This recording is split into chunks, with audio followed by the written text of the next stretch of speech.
নোয়াখালীও অবশ্যই, চট্টগ্রামের পটিয়া, এই উপজেলাগুলো দুধ উৎপাদনে বেশ দক্ষতা দেখিয়েছে।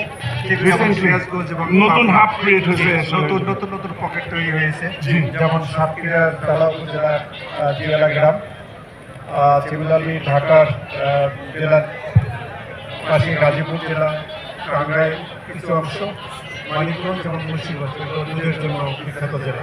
আস্তে আস্তে অনেক ডেভেলপ করতে তবে ইদানিং প্রযুক্তি সম্প্রসারণ এবং তাদের আগ্রহের কারণে অনেকগুলো জেলা উপজেলা এই দুধ উৎপাদনে, কোথাও মাংস উৎপাদনে বাড়তি সক্ষমতা দেখাচ্ছে।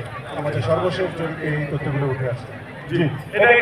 এরকম সাইজের গড় উৎপাদন, সেখানে তার খামারে একটি গাড়ি সর্বোচ্চ 35 লিটার দুধ দেয়। এটা অবশ্যই এখন কৃত্রিম প্রজনন ও জাত উন্নয়নে বাংলাদেশের যে কার্যক্রম 1973 সালে শুরু হয়েছিল তার একটি সুফল।